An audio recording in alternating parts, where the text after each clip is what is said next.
So that is all about the regional and systematic approach. Along with that, we also need to look into the thing that based on the above discussion, you will not going to appreciate the dichotomy between the physical environment, nature and human. So it is not a valid thing. This is not a proper way or the way to study the geography in terms of dichotomy between the physical and human. It should be taken holistically. Why? Because human and nature are not inseparable. They are the elements of single thing. They cannot be studied separately, and they should be, we need to study it holistically, not a different way. It's not like that you will study the human geography separately and physical geography separately. It should be studied holistically, and that can be, and this can be described through different chapters, through different courses or content which we studied throughout this class in terms of metaphors. So geographical, physical or environmental or the natural phenomena are described in terms of metaphors using symbol from human anatomy. So lines or the sentences like face of the earth, eye of the storm, mouth of the river, snout of the glacier, neck of the isthmus, then profile of the soil. These are like we are linking that these geographical features, whether it is natural features or man-made features, with human anatomy, human being. Okay. Along with that, these all are just whatever I said, like face of the earth or eye of the storm or the mouth of the river or snout of the glacier, etc. These are the physical features and their metaphors in terms of human anatomy. Same way, man-made features like networks of roads, railway, water, etc., building, they can also be said like arteries of circulation. So at the center point, CBD, Central District Administration, from there different roads or different lines are, this different transportation networks are interconnected to different locations, and that can be used in terms of human anatomy as a networks of circulation. So these kind of things are there.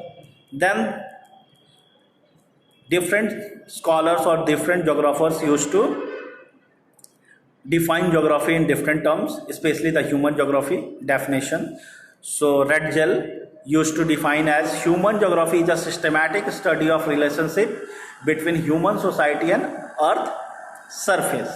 So it's like he tried to synthesize the relation between human geography and entire mother discipline geography. Earth or Earth's surface, which is also description of Earth's surface, is called geography. So geography and their interrelationship with human geography. So in that terms, Redgel tried to define human geography. Same way, Alan Seppel, he also tried to show the dynamism in the relationship in terms of definition as human geography is study of the changing relationship between the unresting man and unsettled or unstable earth. So according to Alan Seppel, man is also not resting, man is also dynamic, man is also moving, they are also working at the same time. Earth is also not stable, that is also unstable. So over a long geographical time period, features over the earth used to get changed. So in that term, different scholars, different geographers try to incorporate or try to define physical geography. Now next part, which is very important from your exam point of view, and this is very important topic as well to understand this chapter, nature of the human geography.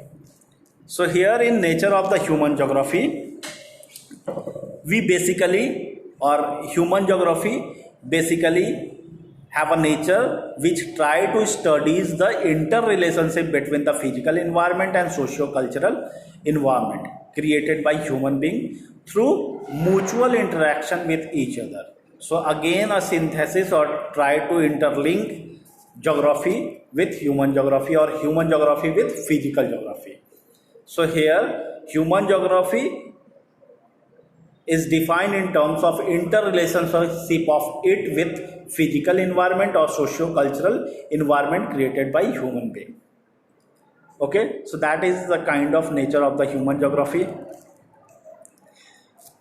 You already studied the detail of it in class 11th itself, chapter 1. We already discussed that in last video. There are examples of or the elements of the physical geography. There are elements of the human geography. So elements, recall it, elements of the physical geography are flora, fauna, soil, mountain, climate. These are the elements of physical geography. At the same time, elements of human geography or elements of human or man-made elements of the earth includes bridges, cities, malls, villages, etc. Okay, so we already seen all these part. So all these elements, daily uses of the elements of material culture created by human being are very closely related to physical elements.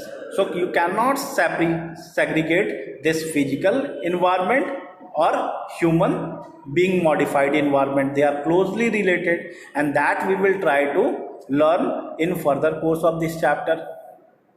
Okay, so next, which is very important part of your syllabus, is how this physical environment or elements of physical geography are interrelated with elements of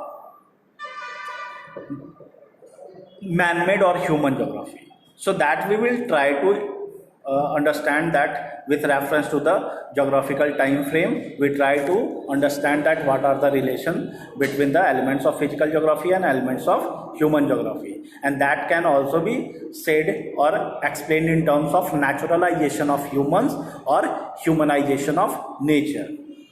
So during the primitive times, when there is old tribes or old human beings are there, our ancestors are there, so those people are not that much developed. They don't have technological development at that time. They are primitive in nature. They love to their belongingness, their culture, their nature, their forest, natural environment itself.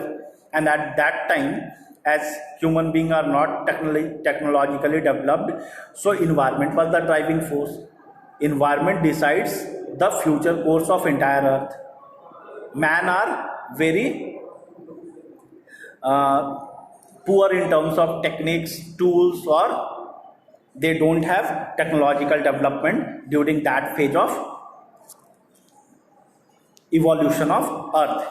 So at that time, whatever nature try or whatever nature forces, man have to adapt accordingly. You already studied Darwin's theorem of survival of fittest, so it is related with that. If stronger one is there, so whatever he imposes, you have to modify yourself according to that. So nature was the driving force, nature was the main force at that time. So human beings used to just modify themselves according to nature. So that in other terms is called naturalization of human, and that itself is called environmental determinism. So environment is the determining force, nature was the determining force, nature was the strong force, and human being need to adopt according to that. If they will not adopt, then survival of the human will be very difficult. So that's why environment was the determining force. So environmental determinism or naturalization of humans, in other words, that human being adopted according to nature. Okay, and in that relation itself there is a story, this naturalization of humans, in terms of a story of Binda. Binda lives in a wild forest area or the wild village of Abuz Mad in central India.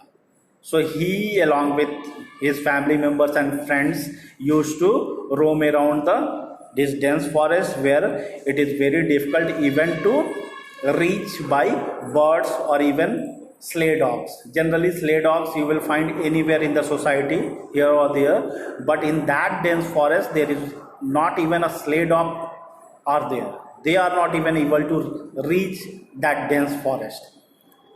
So that much this will entire this thing will show the density of the forest.